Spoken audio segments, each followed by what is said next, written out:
اور جتنی بات ہے اتنی ہی ماننا ہے، اس میں پھر اپنا دماغ نہیں لگانا ہے۔ اتنی بات امید کرتا ہوں کہ آپ لوگوں کو سمجھ میں آ گئی ہوگی، ٹھیک ہے نا؟ اسماء و صفات کلیئر ہو گیا؟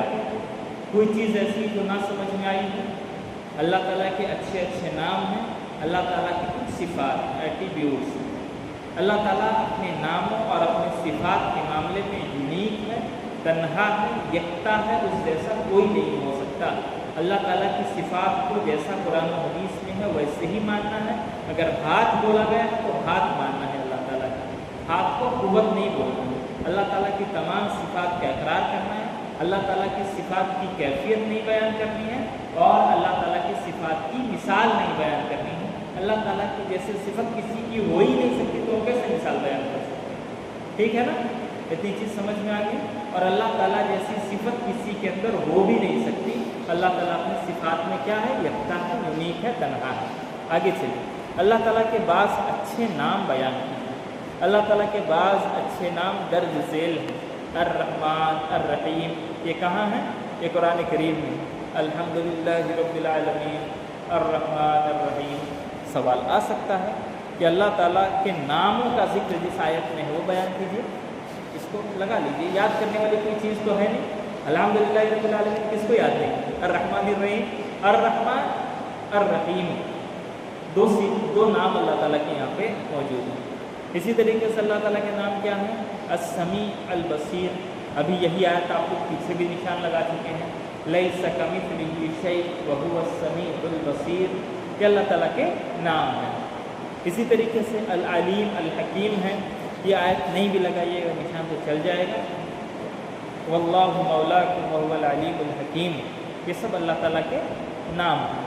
اسی طریقے سے اللہ تعالیٰ کے بعض صفات کا ذکر کریں، یعنی اللہ تعالیٰ کے بعض ایٹریبیوٹس کا ذکر کریں۔ اللہ تعالیٰ کے بعض صفات درج ذیل ہیں۔ اللہ تعالیٰ کا کلام کرنا، یعنی اللہ تعالیٰ بات کرتا ہے، یہ اللہ تعالیٰ کی صفت ہے۔ ہم بات کرتے ہیں نا، ہم بات کرتے ہیں، آپ بات کرتے ہیں، اللہ تعالیٰ بھی بات کرتا ہے، لیکن اللہ تعالیٰ کی وہ صفت اس کے ساتھ خاص ہے نا۔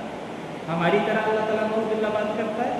نہیں، اللہ تعالیٰ کی طرح بات کرتا ہے، جیسے اس کے شایان شان ہے ویسے بات کرتا ہے۔ ہم مانیں گے کہ اللہ تعالیٰ بات کرتا ہے، لیکن کیسے بات کرتا ہے وہ نہیں پتا نا۔ کہاں سے مانیں گے؟ قرآن کریم میں ہے وَكَلَّمَ اللَّهُ مُوسَىٰ تَكْلِيمًا، اور اللہ تعالیٰ نے موسیٰ علیہ السلام سے بات کیا۔ کہ قرآن کریم میں ہے نا، اللہ تعالیٰ نے بات کیا۔ ایک ہوتی ہے وحی، اللہ تعالیٰ وحی کے ذریعے بات کرتا تھا اپنے نبی سے، اور موسیٰ علیہ السلام سے اللہ تعالیٰ نے ڈائریکٹ بات کیا، کلام کیا۔ اسی طریقے سے حدیث میں بھی ہے کہ اللہ تعالیٰ فرشتوں سے بات کرتا ہے، فرشتوں کو بولتا ہے، فرشتے جواب دیتے ہیں۔ تو اللہ تعالیٰ کی ایک صفت کیا ہے؟ بات کرنا۔ اسی طریقے سے اللہ تعالیٰ کا عرش پر مستوی ہونا، یہ اللہ تعالیٰ کی صفت ہے، اور یہ کہاں پہ؟ قرآن کریم میں۔ الرحمن علی العرش استویٰ، اللہ تعالیٰ عرش پر مستوی ہے۔ اسی طریقے سے اللہ تعالیٰ کا ہاتھ ہونا، بل یداہ مبسوطتان، اللہ تعالیٰ نے کہا کہ اللہ تعالیٰ کے ہاتھ کھلے ہوئے ہیں۔ یہاں پر اللہ تعالیٰ نے اپنے ہاتھ کا ذکر کیا ہے نا۔ تو یہ اللہ تعالیٰ کی صفات چھوڑ دیجیے، اس کو یاد کرنا ہے یا نہیں کرنا؟ چھوڑ دیجیے، زیادہ ہو جائے گا، ہم چاہتے ہیں تھوڑا تھوڑا کم کر جائے۔ آگے چلیے، ہم اللہ تعالیٰ کے اسماء و صفات کو کہاں سے جانیں گے؟ ہم اللہ تعالیٰ کے اسماء و صفات کو قرآن مجید اور احادیث صحیحہ سے جانیں گے۔ اسی طریقے سے سوال نمبر 40 ہے، کیا اللہ تعالیٰ کی صفات مخلوق کے صفات کے مشابہ ہے؟ کیا اللہ تعالیٰ کی کوئی بھی صفت، اللہ تعالیٰ کی کوئی بھی ایٹریبیوٹ مخلوق یعنی ہماری صفت کی طرح ہے؟ کریں کہ نہیں، اللہ تعالیٰ کی صفات مخلوق کی صفت کے مشابہ نہیں ہے۔ دلیل کیا ہے؟ لیس کمثلہ شیء وہو السمیع البصیر۔ یہ آیت آپ اس سے پہلے 2 بار نشان لگا چکے ہیں، پھر لگا لیجیے کہ بہت اہم آیت ہے۔ اس کا معنی کیا ہے؟ کہ اللہ تعالیٰ کے مشابہ کوئی چیز نہیں، وہ سننے والا اور دیکھنے والا ہے۔ اللہ تعالیٰ نے صاف صاف کہہ دیا کہ میرے مشابہ کوئی چیز نہیں ہے۔ اسی طریقے سے سوال نمبر 41 دیکھیے، اللہ تعالیٰ کہاں ہے؟ دلیل کے ساتھ ذکر کرو۔ اللہ تعالیٰ عرش پر ہے۔ دلیل کیا ہے؟ الرحمن علی العرش استویٰ، اس کو نشان لگا لیجیے۔ اللہ تعالیٰ کہاں پہ ہے؟ اللہ تعالیٰ عرش پہ ہے۔ اب ایک سوال ہوتا ہے کہ اللہ تعالیٰ بندوں کے ساتھ ہے، اللہ تعالیٰ ہر جگہ ہے یا اللہ تعالیٰ عرش پہ ہے؟ یہ بتائیے، اللہ تعالیٰ ہر جگہ موجود ہے یا اللہ تعالیٰ عرش پہ ہے؟ اللہ تعالیٰ عرش پہ ہے۔ سوال آگے آ رہا ہے، وہاں پہ آپ کو واضح ہو جائے گا۔ سوال ہے کیا اللہ تعالیٰ بندوں کے ساتھ رہتا ہے؟ کیا اللہ تعالیٰ ہر جگہ موجود رہتا ہے؟ جواب ہے اللہ تعالیٰ عرش پر مستوی ہے، لیکن اپنے علم اور سمع و بصر کے ذریعے بندوں کے ساتھ ہوتا ہے، اس طور سے کہ کائنات کی کوئی چیز اس سے پوشیدہ نہیں ہے۔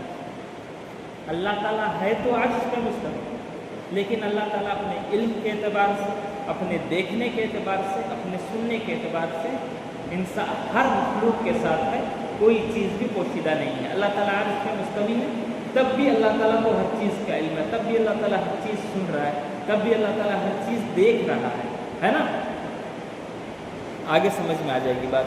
قرآن کریم میں دلیل ہے هو الذی خلق السماوات والارض فی ستۃ ایام ثم استوى علی العرش یعلم ما یلج فی الارض وما یخرج منها وما ینزل من السماء وما یعرج فیها وهو معکم اینما کنتم واللہ بما تعملون بصیر۔ اور اسی اللہ نے آسمانوں اور زمین کو 6 دنوں میں پیدا کیا، پھر عرش پر مستوی ہو گیا، وہ ہر اس چیز کو جانتا ہے جو زمین میں داخل ہوتی ہے اور جو اس سے نکلتی ہے، اور جو کچھ آسمان سے اترتا ہے اور جو اس میں چڑھتا ہے۔ تم جہاں کہیں بھی ہو وہ تمہارے ساتھ رہتا ہے، اللہ تعالیٰ جو کچھ تم کرتے ہو اسے دیکھ رہا ہے۔ اللہ تعالیٰ نے صاف صاف یہاں پر بتا دیا ہے کہ اللہ تعالیٰ نے دنیا اور زمین کو 7 دنوں میں پیدا کیا، پھر عرش پر مستوی ہو گیا اور وہ ہر چیز جانتا ہے، یہاں تک کہ زمین میں جو ایک چھوٹا سا دانہ جاتا ہے اس کو بھی جانتا ہے، زمین سے جو پودا نکلتا ہے اس کی کیفیت کو بھی جانتا ہے، آسمان سے جو بارش نازل ہوتی ہے کب نازل ہوگی وہ بھی جانتا ہے، زمین سے جو بھاپ اٹھ کے جاتا ہے آسمان میں بادل بننے کے لیے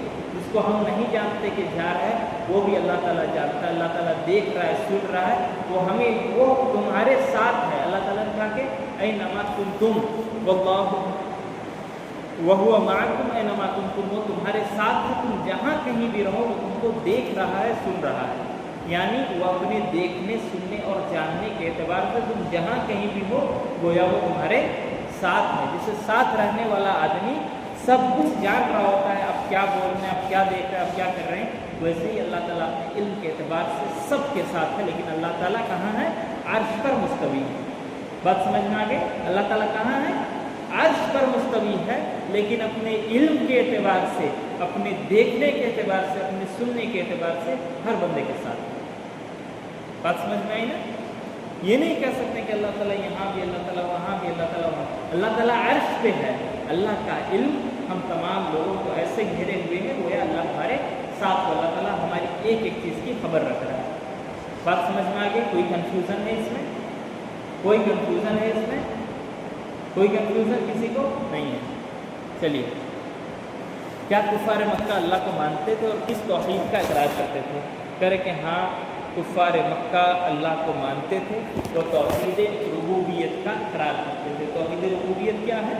اللہ تعالیٰ کو رب ماننا، کہ اللہ تعالیٰ دنیا کا بنانے والا ہے، اللہ تعالیٰ دنیا کا مالک ہے، اللہ تعالیٰ رازق ہے، رزق دینے والا ہے، اور اللہ تعالیٰ دنیا کا نظام چلانے والا ہے۔ یہ کون مانتا تھا؟ یہ کفار مکہ بھی مانتے تھے۔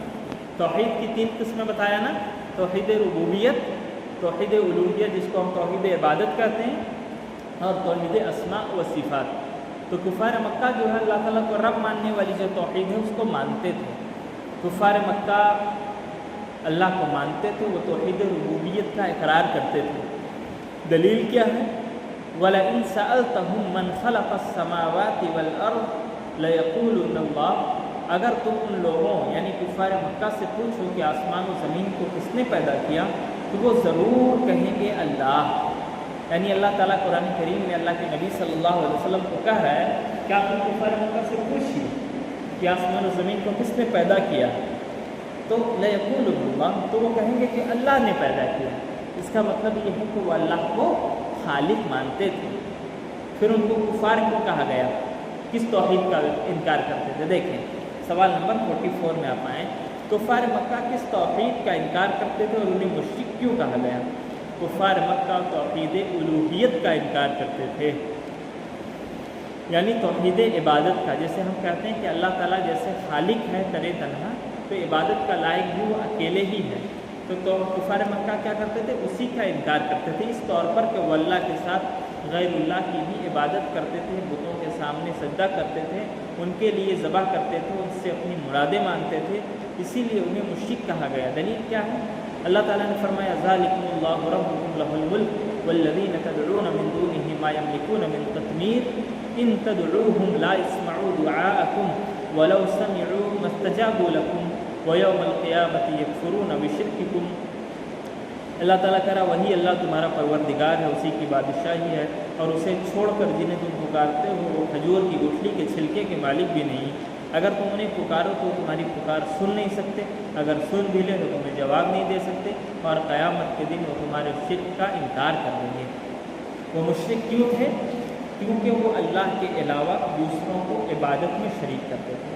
وہ کہتے تھے کہ پوری دنیا کا بنانے والا اللہ ہی ہے، ایک ہی تو ہے، وہی ذات تو ہے جو دنیا کو بنائی ہے، لیکن عبادت کرتے تھے دوسروں کی بھی۔ وہ کہتے تھے کہ ہم جن کی عبادت کر رہے ہیں یہ اللہ کے مقرب بندے ہیں، اللہ تعالیٰ نے ان کو تھوڑا تھوڑا اختیار دیا ہوا ہے، اور ہم ان سے مانگ رہے ہیں، اللہ تعالیٰ سے ڈائریکٹ کیا مانگیں گے؟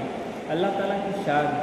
تو یہ لوگ کہتے تھے کہ یہ لوگ ان کے واسطے سے، ان کے توسط سے ہم مانگ رہے ہیں۔ تو اللہ تعالیٰ نے کہا کہ تم جن کو اللہ کے علاوہ پکار رہے ہو نا، جن سے تم مانگ رہے ہو اور سمجھ رہے ہو کہ یہ تم کو دینے پر قادر ہے، تو تم جان جاؤ کہ کھجور ہوتی ہے نا، اس کی گٹھلی ہوتی ہے، جب آپ کھجور کھا لیں گے اندر سے اس کی گٹھلی نکلتی ہے، تو گٹھلی کے اوپر ایک پلاسٹک نما چھلکا ہوتا ہے، دیکھا نا آپ لوگوں نے، ایک دم پتلی سی جھیلی ہوتی ہے۔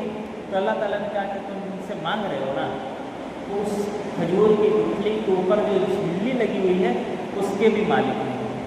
پہلی بات تو یہ کہ تم ان کو پکار رہے ہو، تمہاری پکار سن ہی نہیں سکتے، تم کو دیں گے کیا؟ پتہ نہیں کب نہ کب مر گئے، قبر کے نیچے دبے ہوئے ہیں ان کی، وہ تو تم پکار رہے ہو، تم کو اس کی تمہاری پکار سن ہی نہیں سکتے۔ مان لو ایک پل کو مان لیا جائے کہ وہ تمہاری پکار سن بھی لیں تو تمہارا جواب بھی نہیں دے سکتے۔ تم ان سے مال مانگ رہے ہو، مال دینا تو دور کی بات ہے، تمہارا جواب بھی نہیں دے سکتے اگر سن بھی لیں تو، اور قیامت کے دن وہ تمہارے شرک سے الگ ہو جائیں گے، انکار کر دیں گے۔ اللہ تعالیٰ سے کہیں گے کہ اللہ تعالیٰ ہم نے تو انہیں حکم نہیں دیا تھا کہ وہ میری عبادت کریں یا مجھ سے مانگیں۔ بات سمجھ میں آ رہی ہے نا؟ کفار مکہ کو کافر کیوں کہا گیا؟ کہ وہ اللہ کی ربوبیت کا تو اقرار کرتے تھے، لیکن عبادت میں وہ بتوں کو بھی شریک کرتے تھے، ان کے سامنے سجدہ کرتے تھے، ان سے دعائیں مانگتے تھے۔ تو اللہ تعالیٰ نے کہا کہ تم اللہ کے علاوہ جن سے بھی مانگتے ہو وہ تمہاری بات سن ہی نہیں سکتے، اگر سن لیں تو جواب نہیں دے سکتے، اور قیامت کے دن کیا کریں گے؟ وہ تمہارے کفر کا انکار کر دیں گے۔ ان کی حالت تو یہ ہے کہ کھجور کی گٹھلی کے اوپر جو چھلکا ہے اس کے بھی مالک نہیں ہیں، تم کو اور کیا دیں گے؟ وہ اس کے بھی مالک نہیں ہیں۔ اس کے بعد سوال نمبر 45 ہے، اسی وجہ سے وہ لوگ کیا کہے گئے؟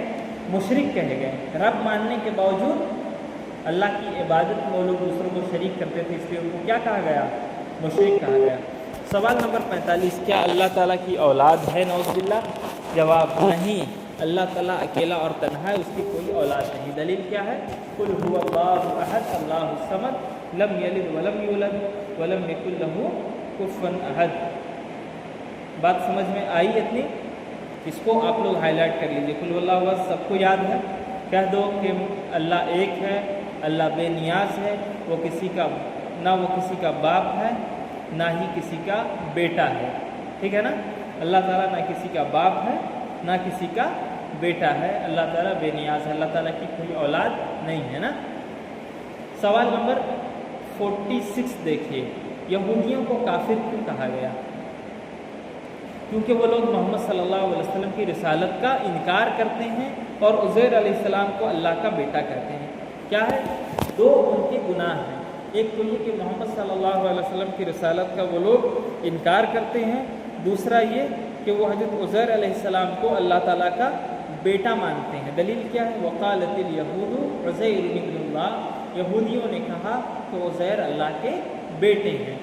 اسی طریقے سے عیسائیوں، نصارہ، کرسچنس کو کافر کیوں کہتے ہیں؟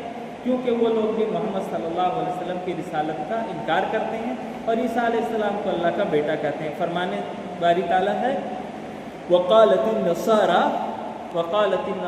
المسیح ابن اللہ، عیسائی نصارہ نے کہا کہ مسیح عیسیٰ علیہ السلام اللہ کے بیٹے ہیں۔ بات سمجھ میں آئی آپ لوگوں کو؟ توحید سمجھ میں آ گیا پورا؟ کیا کیا ہے؟ اللہ تعالیٰ کی ربوبیت ہے، اللہ تعالیٰ کی الوہیت ہے، اور اللہ تعالیٰ کے اسماء و صفات ہیں۔ اللہ تعالیٰ رب ہے ہمارا۔ رب کا مطلب ہوتا ہے وہ ہمارا بنانے والا ہے، وہ ہمارا مالک ہے، وہ ہم کو رزق دینے والا ہے، وہ پوری دنیا کا نظام چلانے والا ہے، یہاں تک کہ ایک پتا بھی گرتا ہے تو اس کے حکم کے بغیر نہیں گرتا، تو رب ہو گیا نا یہ۔ تو جب رب اتنا سب کچھ اسی کا ہے تو عبادت بھی اسی کی ہونی چاہیے، تو ہم اس کے علاوہ کسی اور کی عبادت نہیں کرتے۔ اسی طریقے سے اللہ تعالیٰ کے کچھ اچھے اچھے نام ہیں اور اللہ تعالیٰ کی کچھ اچھی صفات ہیں، اور یہ کہاں ہیں؟ قرآن کریم میں ہے اور احادیث میں۔ ہم اللہ تعالیٰ کے تمام ناموں کو مانتے ہیں، تمام صفات کو مانتے ہیں، اس میں کسی قسم کی تحریف نہیں کرتے، اپنے حساب سے اس کی انٹرپریٹیشن نہیں کرتے، کسی صفت کو ہم ختم نہیں کرتے، اللہ تعالیٰ کی کسی صفت کی کیفیت بیان نہیں کرتے کہ اللہ تعالیٰ کی یہ صفت ایسی ہے، اور اللہ تعالیٰ کی کسی صفت کی مثال بیان نہیں کرتے۔ کفار مکہ جو ہیں وہ بھی اللہ تعالیٰ کو مانتے تھے، لیکن وہ اللہ تعالیٰ کی ربوبیت کو مانتے تھے، وہ اللہ تعالیٰ کی الوہیت کو نہیں مانتے تھے، وہ اللہ تعالیٰ کی عبادت میں دوسروں کو شریک کرتے تھے، اس لیے ان کو کافر اور مشرک کہا گیا۔ اور یہودی جو آسمانی دین کے ماننے والے ہیں ان کو کیوں کافر کہا گیا، ان کو کیوں مشرک کہا گیا؟ کیونکہ وہ اللہ کے نبی صلی اللہ علیہ وسلم کی رسالت کا انکار کرتے تھے، اور وہ اللہ تعالیٰ کا بیٹا بناتے تھے عزیر علیہ السلام کو۔ اور اللہ تعالیٰ نے کیا کہا کہ اللہ تعالیٰ کا کوئی بیٹا نہیں ہے، اللہ تعالیٰ کسی کا نہ باپ ہے نہ بیٹا ہے۔ اگر کوئی یہ مانے گا تو وہ کیا ہو جائے گا؟ وہ کافر ہو جائے گا۔ اس لیے یہود کیا تھا؟ دو گناہ تھا ان کا، ایک تو یہ کہ اللہ کے نبی صلی اللہ علیہ وسلم کی رسالت کا انکار کرتے تھے، دوسرا حضرت عزیر علیہ السلام کو اللہ کا بیٹا مانتے تھے، اس لیے ان کو کافر کہا گیا۔ اور عیسائی نصارہ جس کو کہتے ہیں، جو کرسچنس ہیں، وہ بھی یہی دو گناہ کرتے تھے، لیکن وہ اللہ کے نبی صلی اللہ علیہ وسلم کے رسالت کا انکار کرتے تھے اور حضرت عیسیٰ علیہ السلام کو اللہ کا بیٹا کہتے تھے۔ یعنی بدعقیدگی میں یہ لوگ ایک دوسرے کا مقابلہ کرتے تھے۔ یہودیوں نے اپنا عقیدہ خراب کیا، عزیر علیہ السلام کو بیٹا بنایا، تو یہ لوگ بھی اپنا عقیدہ خراب کرنے آ گئے۔ اچھا تم کہتے ہو اللہ عزیر اللہ کے بیٹے ہیں، تو جب ہم بھی بولیں گے کہ عیسیٰ علیہ السلام اللہ کے بیٹے ہیں۔ مطلب بدعقیدگی میں یہ لوگ مقابلہ کر رہے تھے، تو یہ لوگ کیا ہو گئے؟ کافر ہو گئے۔ اس کی وجہ سے ان کو کافر کہا جاتا ہے۔ جتنی باتیں میں ابھی سمجھایا ہوں باتیں سمجھ میں آ گئی آپ لوگوں کو؟ کوئی ڈاؤٹ ہو تو ہم سے پوچھ لیجیے گا، ہم حتی الامکان کوشش کرتے ہیں کہ بات سمجھ میں آ جائے۔ اور ایک بات تھوڑا سا سرسری طور پر دیکھ لیجیے جو ہم نے ہائی لائٹ کرایا ہے نا۔ سب سے پہلے سوال نمبر 18 کا دیکھیے، فَاعْلَمْ أَنَّهُ لَا إِلَٰهَ إِلَّا اللَّهُ، یہ آپ کو یاد کرنا ہے۔